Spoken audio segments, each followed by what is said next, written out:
Viewers, কি অবস্থা সবার, কেমন আছেন? আশা করি সবাই ভালো আছেন। তো দেশ এবং দেশের বাইরে থেকে যারা আমার ভিডিওটা আজকে দেখতেছেন সবাইকে আমি সাদর আমন্ত্রণ দিয়ে শুরু করতেছি। তো আপনারা অলরেডি জানেন যে বিএফএস এর যে অ্যাপয়েন্টমেন্ট সিস্টেম সেটা বন্ধ হয়ে গেছে গা। আমি কিন্তু আমার গত লাস্ট ভিডিওটাতে আমি হিন্ট দিয়েছিলাম, ঠিক আছে? হিন্ট দিয়েছিলাম, অনেকে বিলিভ করেন না। ইভেন আমার যাদের সাথে রেগুলার আমার কথাবার্তা হয় এই সমস্ত কাজ কারবার নিয়ে, ঠিক আছে, তারা কথাটা উড়াই দিছিল। অনেক মানে এমনও লোক আছে যেগুলো অভিজ্ঞ লোক, ঠিক আছে, আমার কথাটা উড়াই দিছিল। তো মাঝখানে একটা ওয়েবসাইটে একটা আপডেট দিছিল, আপডেট দেওয়ার পর আবার সেটা সাথে সাথে রিমুভ করে দিছে, কিন্তু তারা সিস্টেমটা কিছু চেঞ্জ করে দিছে। তো ওই রিমুভ করে দেওয়ার পর অনেকে বিলিভ করে না যে না, বিএফএস চালু থাকবো, বিএফএস চালু থাকবে, বিএফএস ছাড়া এই পোল্যান্ড এম্বাসি অচল। আসলে জিনিসটা তেমন না। তো অবশেষে অফিসিয়ালি ভাবে বন্ধ হয়ে গেছে গা। আমার ভিডিওটা আরো আগে দেওয়া উচিত ছিল, বাট আমি অত্যন্ত ব্যস্ততার কারণে দিতে পারিনি। অনেকে আমাকে মেসেঞ্জারে ইনবক্স করতেছেন, অনেকে আমাকে ইউটিউবে কমেন্ট করছেন যে ভাই নতুন কিছু আপনি আপডেট কেন দিতেছেন, নতুন ভিডিও কেন ছাড়তেছেন। আসলে অনেক ব্যস্ত থাকি, তো সেই জন্য দেখেন আমার একটু, কিন্তু আমি বলি না যে আমি সমস্ত কিছু জানি, আমি সব জানতা তেমন কিছু না। আমি একদম খুবই নর্মাল মানুষ, যারা আমার ভিডিও দেখেন তাদের মধ্যে আমি খুব নর্মাল মানুষ। বাট আমি নিজের ভিসা আমি নিজে করে আসছি, তো মোটামুটি আমার এই লাইনে একটা অভিজ্ঞতা আছে। আর পোল্যান্ডের যে ই কনসুলেটের যে সিস্টেমটা, এটা আমি 2018 সাল থেকে আমি মনে করি যে এটার পিছনে আছি, এটার সাথে আমি কাজ করতেছি। তো এই ক্ষেত্রে আমার বিশাল একটা অভিজ্ঞতা আছে। আমি অভিজ্ঞতার ক্ষেত্রে বলতেছি যে এই জিনিসটা কেন বন্ধ হইলো এবং এই জিনিসটা কি আবার ওপেন হবে নাকি। অ্যাকচুয়ালি কিন্তু বন্ধ হয় নাই, আমি আপনাদেরকে বলতেছি বিএফএস কিন্তু বন্ধ নেই। আপনারা ফাইল বিএফএস জমা দিবেন, বিএফএস থেকে আপনার ফাইল রিসিভ করবেন। ইভেন অনেকে একটু কনফিউশনের মধ্যে আছে যে যাদের জুলাই মাসে বিএফএস এর ডেট, তারা কি এই ফাইলগুলো কি জমা দিতে পারবে নাকি এই বিএফএস এর মধ্যে?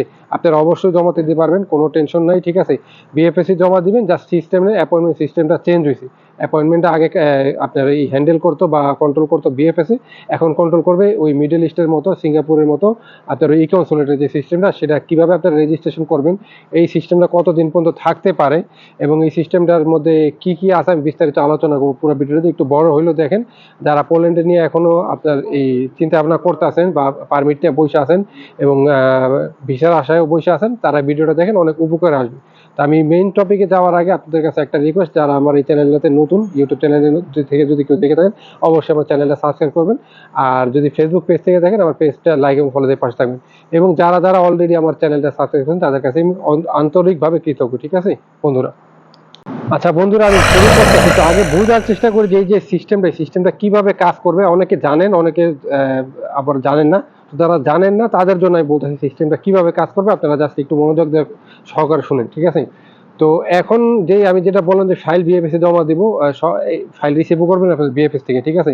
আগে বোঝার চেষ্টা করি যে এই সিস্টেমটা কেন করলো। দেখেন এখানে ওই আপনারা আমরা যারা মনে করেন যে ডেটগুলো টাকা দিয়ে কিনতাম বা বেচতাম, ঠিক আছে, লাস্ট পর্যন্ত ডেটগুলো 1.5 লাখ টাকা দাও, ডেট পাওয়া যায়নি। তো এইখানে যে দুর্নীতি হইতেছে, এই দুর্নীতিগুলো কিন্তু এম্বাসিও জানে, ফরেন মিনিস্ট্রিও জানে, এখানকার ই কনসুলেটের অনেক মানুষের মনে করেন জানে, এখানকার গভর্নমেন্টেরও জানে, ঠিক আছে। তো এই জিনিসটা মানে কিভাবে হ্যান্ডেল করবো। আর এই একটা এম্বাসিতে কিন্তু মানে এত মানুষের আসলে কিন্তু সহ্য করতে পারে না। আপনি দেখেন গত বছরও কিন্তু এই সময়ের মানে এই সময়ের কিছু পরেই কিন্তু এই যে বিএফএসটা বন্ধ করে দিছিল। কিন্তু এতগুলো মানুষের ভিড় হয় এম্বাসির সামনে, ওই জন্য আবার তারা মানে বন্ধ করতে বাধ্য হয়েছে। বিএফএস এর আন্ডারে দিছিল, কিন্তু ওই বিএফএস এর আন্ডারে দিলে আবারও সেই মনে করেন যে অ্যাপয়েন্টমেন্ট আমরাও মনে করেন বেচা কিনা করছি, আমরাও জানি, ঠিক আছে। আমাদেরও কিন্তু এরকম হাই প্রাইস দিয়ে কিনতে হয়। এই যে কিনা বেচার টাকাটা, এটা কিন্তু পুরোটা বিএফএস এর মনে করেন যে কন্ট্রোল করতো। এইগুলার যে দুর্নীতিগুলো হইতো, এগুলা কিন্তু সমস্ত কিন্তু এম্বাসির কানে জানে, সমস্ত কিছুই আছে। কিন্তু এম্বাসি আরেকটা জিনিস আপনারা বুঝেন, এই যে দিল্লির যে এম্বাসিটা আছে, এই এম্বাসিটাতে শুধু বাংলাদেশের মানুষ আর ইন্ডিয়ার মানুষ জমা দেয় না, এখানে নেপালের মানুষ জমা দেয়, এখানে শ্রীলঙ্কার মানুষ জমা দেয়, মালদ্বীপের মানুষ জমা দিতে পারবো, এখানে আপনার এই আফগানিস্তানের মানুষ জমা দিতে পারবো, ভুটানের মানুষ জমা দিতে পারবো। এতগুলা মানুষের অ্যাপয়েন্টমেন্ট কিভাবে কেমনে কি করব, ওই জন্য মনে করেন যে তারা বিএফএস আন্ডারে দিছে, যাতে এম্বাসির মধ্যে এমনই না হয়। কিন্তু এই বিএফএস বাড়াবাড়ি এই জিনিসটা মনে করেন যে এই দুর্নীতির সাথে জড়িত আছিল, ঠিক আছে, জড়িত আছিল এবং এখনো জড়িত আছে। তো এই জিনিসটা মানে মাঝখানে যেটা আমি শুনছিলাম, যে আপডেট আমি শুনছিলাম যে পুরাপুরি বিএফএস বন্ধ করে দেবো, কিন্তু পরে যখন এটা দেখলো যে না, বিএফএস বন্ধ করলে এটা তো হইতেছে না, এতগুলা মানুষের এম্বাসির মধ্যে ভিড় করবো, তারপরে তারা ডিসিশন নিল যে না ঠিক আছে, অ্যাপয়েন্টমেন্ট আমরা কন্ট্রোল করবো, কিন্তু এই ফাইল রিসিভ করব এবং ফাইল যা করব এই জমা দিব বিএফএস এর আন্ডারে। তো আপনারা যারা অ্যাপয়েন্টমেন্ট পাইবেন নতুন ই-কনসালটেন্ট সিস্টেম, আপনারা আপনাদের ফাইল ওই বিএফএস এ জমা দিতে হবে। আর বিএফএস এ এখন স্লট এই ই-কনসালটেন্ট যে স্লট আগে যেগুলো যেই স্লটগুলো আছে তার থেকে অনেক বেশি স্লট দিব। কি কারণে দিব এবং আপনারা কিভাবে নিবেন বা কিভাবে কেমনি কি, এটা আমি আবারও বলতেছি। আচ্ছা, এখন আমি আগে কনফিউশনটা দূর করি, আপনারা যে এই জিনিসটা সিস্টেমটা কিভাবে কাজ করবো কেমনি কি আমি আপনাদেরকে বলতেছি। যে জুলাই মাসে অনেকে আমাকে নক দিয়েছেন যে ভাই জুলাই মাসে তো আমার ডেট করা আছে, ইভেন আমারও কিছু ক্লায়েন্টের জুলাই মাসে ডেট আছে বিএফএস এর মধ্যে। ভাই এই তো গত 26 তারিখ থেকে রেজিস্ট্রেশন শুরু হইলো, এখন আমি কি করবো? এটা যারা বুঝার তারা কিন্তু একদম ক্লিয়ার ভাবে ওখানে এম্বাসির মধ্যে লিখে দিছে। তারপর যারা না বুঝতেছেন আমি বুঝাই দিতেছি। বিএফএস এর যেই ডেট গুলো ছিল আপনারা ওইভাবে ডেটে অনুযায়ী জুলাইতে জমা দিবেন। যেহেতু আগস্ট মাসের কোনো ডেট উঠে নাই, তো 26 তারিখে যে ড্রটা আছে আমি আপনাদেরকে বুঝাই, 26 তারিখে যেই রেজিস্ট্রেশনটা শুরু হয়েছে ড্র না, সেই রেজিস্ট্রেশনে যারা আপনার মনে করেন করবে তাদের 26 তারিখ এই 1 তারিখ থেকে মনে করেন যে ড্রটা শুরু হবে এই আগামী সোমবার দিন। এই 1 তারিখে ড্রতে যারা সিলেক্ট হবেন তারা আগস্ট মাসের 1 থেকে 8 তারিখের মধ্যে অ্যাপয়েন্টমেন্ট পাবেন। তার মানে হাতের মধ্যে 1 মাসের মতো সময় পাবেন, ঠিক আছে? তো যারা মনে করেন ডেট পাবেন তারা তো লাকি, তারা আপনার মনে করেন যে ডাবল এন্ট্রি ভিসা করার জন্য যথেষ্ট সময় পাবেন। তো এই জুলাই মাসের মধ্যে জিনিসটা গ্যাপটা থাকতেছে, ওই জুলাই মাসের মধ্যে বিএফএস এর যে ডেটগুলো ছিল, মানে বিএফএস এর অ্যাপয়েন্টমেন্ট যেগুলো ছিল ওগুলো আপনারা বিএফএস এ জমা করতে পারবেন যে সেন্টারে। আচ্ছা, এখন দেখেন এইখানে সিস্টেমটা কিন্তু এখন খুবই সুন্দর সিস্টেম করছে। এখানে মনে করেন যে আগে শুধু এম্বাসি দিল্লিতে জমা নিত, কিন্তু এখন আপনাদের সুবিধা মতো 5টা সেন্টার আছে। দিল্লি আছে, কলকাতা আছে, জয়পুর আছে, চণ্ডীগড় আছে, আর আপনার লখনৌ আছে। এই 5টার মধ্যে আপনার যেটা পছন্দ ওইখানে আপনি রেজিস্ট্রেশন করবেন, আপনার অ্যাপয়েন্টমেন্টটা ওই সেন্টারে যায় পড়বো। তার মানে বোঝা যাইতেছে যে এখন স্লট অনেক বেশি দিবে, স্লট আগে যে কটা দিত সপ্তাহে তার চেয়ে অনেকগুলো বেশি দিবে। তো সিস্টেমটা এখন সুন্দর করছে, ঠিক আছে? তো আশা করি সবাই বুঝতে পারতেছেন। আচ্ছা, এখন আমি বলতেছি যে এই সিস্টেমটা কতদিন পর্যন্ত থাকতে পারে, ঠিক আছে? সিস্টেমটা যে কতদিন পর্যন্ত থাকতে পারে সেটা আপনাদেরকে মনে করেন যে এটা নির্দিষ্টভাবে কেউ বলতে পারবো না। এটা আবারও হয়তো বা মনে করেন যে কোনো সময় অনেকে বলতেছে 4 মাস 5 মাসের বেশি থাকবো না, আবারও বিএফএস এর একটা অ্যাপয়েন্টমেন্ট দিব। না, আমার কাছে এখন এই জিনিসটা মনে হচ্ছে, আমার কাছে মনে হচ্ছে এখন এটা লং টাইমের একটা প্ল্যান প্রোগ্রাম নিয়েই মনে করেন যে এটা আগাইছে। কেননা বিএফএস এর যে স্লটগুলো দিত ওই স্লটগুলো কিন্তু এম্বাসি যেভাবে বলতো সেভাবে কিন্তু স্লটগুলো আসতো, স্লট কিন্তু একটা কম বেশি কিন্তু বিএফএস দিতে পারতো না। তো ওই সেম স্লটগুলোই দিব, কিন্তু অ্যাপয়েন্টমেন্ট সিস্টেমটা হ্যান্ডেল করবো আপনার এই ই-কনসুলেটের পোল্যান্ড এম্বাসি, ঠিক আছে? আর আপনার এই ফাইল জমা দিব ওইখানে, এটা আমি আগে বলছি। তো সুতরাং যেহেতু এই সিস্টেমটা করছে, তা আমার মনে হয় না এটার একটা মানে শর্ট টাইমের জন্য করে নাই, এটা লং টাইমের কোনো প্রস্তুতি নিয়ে আসছে, ঠিক আছে? লং টাইমের কোনো প্রস্তুতি নিয়ে আসলে তা আমার মনে হয় এটা আনলিমিটেড থাকতে পারে, লং টাইমে থাকতে পারে। আবার যদি এম্বাসি চায় যে কোনো সময় চেঞ্জ করতে পারে, এটা কেউ বলতে পারে না যে আসলে কি ঘটবে।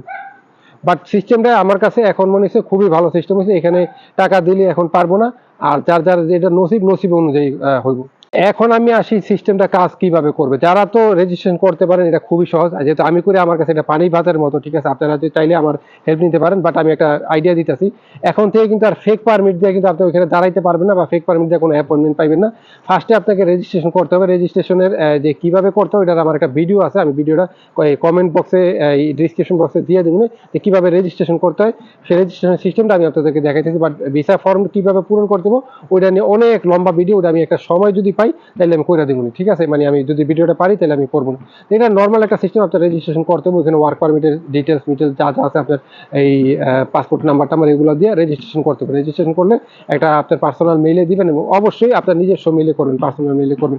এজেন্সি যারা আছে, এজেন্সি যদি বলে যে একটা এজেন্সির মেইলে করতে, এজেন্সির মেইলে করবেন, আপনার নিজস্ব পার্সোনাল মেইলে করবেন, ঠিক আছে? তো পার্সোনাল মেইলে সমস্ত কিছু ডেটের যেই রেজাল্ট, ড্রয়ের যে রেজাল্ট, ইভেন আপনার যেই ডেটটা আসলেও আপনার ইমেইলে আপনার ইমেইলে আপনি পাবেন, ঠিক আছে? তো রেজিস্ট্রেশন করার পরে এটা মনে করে যে 24 ঘন্টা সময় দিব। 24 ঘন্টা সময়ের মধ্যে আপনার একটা ইমেইলে একটা লিঙ্ক দিব, ওই লিঙ্কটা আপনার ক্লিক করতে হবে। ক্লিক করলে আপনার সিস্টেমটা অ্যাক্টিভ হয়ে যাবে।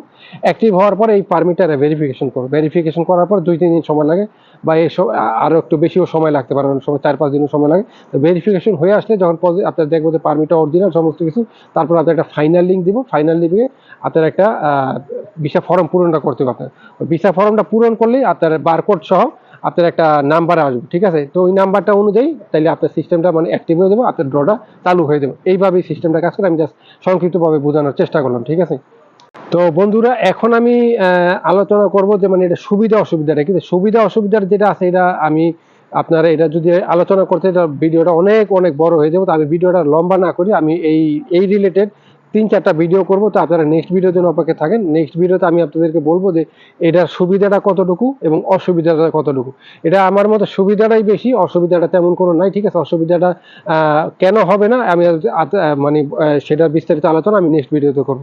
তো সেই পর্যন্ত সবাই ভালো থাকেন। নেক্সট ভিডিওর জন্য আপনারা অপেক্ষা করেন, ইনশাআল্লাহ ভালো কিছু হবে। সবার জন্য দোয়া রইল, আপনারাও আমার জন্য দোয়া করবেন। আসসালামু আলাইকুম ওয়া রাহমাতুল্লাহি ওয়া বারাকাতুহু।